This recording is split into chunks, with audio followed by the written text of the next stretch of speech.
Selanjutnya kita beralih ke kasus Dimas Kanjeng Taat Pribadi. Gabungan Umat Islam Bersatu dan Majelis Ulama Indonesia Jawa Timur menyatakan ajaran Dimas Kanjeng sesat. MUI menilai ajaran seperti salawat fulus dan ritual salat Riyadul Kibri menyimpang. Salat Riyadul Kibri dinilai menyimpang karena tak ada dalam tuntunan ajaran Nabi. Sebab setelah membaca Al-Fatihah ada tambahan bacaan lain sebanyak 41 kali yang diucapkan sambil membayangkan wajah Dimas Kanjeng. MUI pun mengusulkan agar pemerintah Provinsi Jawa Timur menutup padepokan Dimas Kanjeng di Probolinggo, Jawa Timur. Terkait dengan kasus-kasus penodaan sebenarnya banyak ya, contoh saja ya.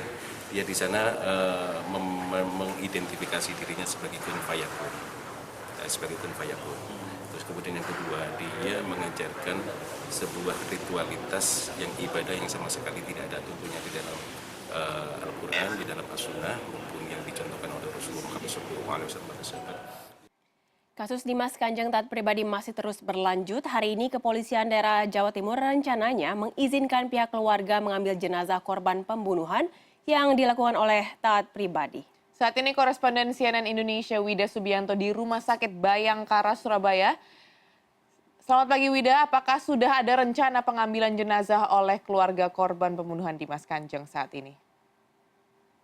Ya, selamat pagi Andra dan Joy. Jadi memang saat ini sedang dilakukan proses pemulangan jenazah dari korban dugaan pembunuhan berencana dengan korban Ismail, di mana memang jenazah ini sebenarnya sudah diketemukan oleh kepolisian. Ini sekitar awal Februari atau 5 Februari 2015 lalu. Lebih dari setahun kemudian juga proses identifikasi baru dilaksanakan tengah tahun ini di tahun 2016 dan hasil identifikasi dinyatakan dibenarkan oleh keluarga bahwa ini adalah korban Ismail. Nah, mengenai rentang yang begitu jauh dari kejadian yang diperkirakan sekitar 2 Februari 2015, kemudian sekarang baru akan dipulangkan dari Rumah Sakit Bayangkara di Polda Jawa Timur. Proses apa sebenarnya harus menunggu begitu lama? Bersama saya sudah ada dari tim kuasa hukum dari keluarga almarhum Ismail, Bapak Rama. Selamat pagi Bapak Rama.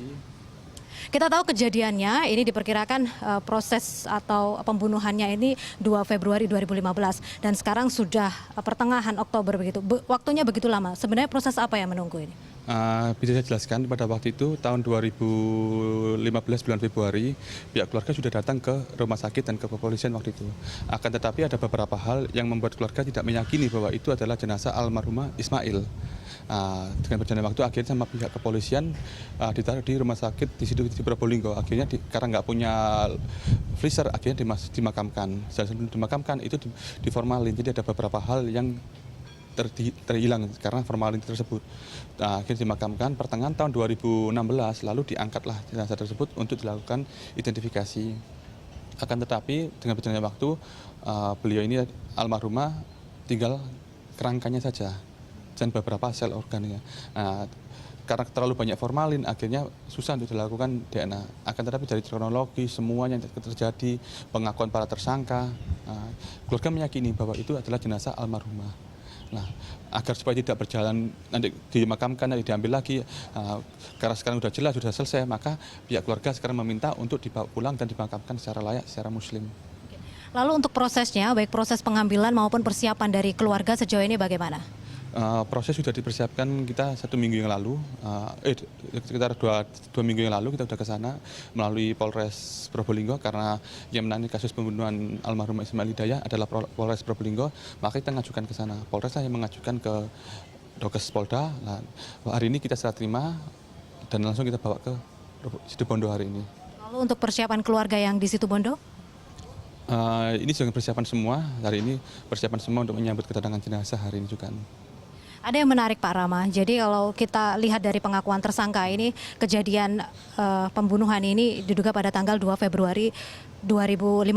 Kemudian istri almarhum Ismail, Bibi Resmana, ini kan menyatakan sudah melapor begitu pada 1 hari sesudahnya ketika suaminya yang berangkat maghrib di tanggal 2 itu, namun sampai besoknya ini belum pulang begitu. Artinya sudah ada laporan ke pihak kepolisian. Namun kalau kita ketahui bahwa kasus dugaan pembunuhan ini justru berangkat dari diketemukannya jenazah.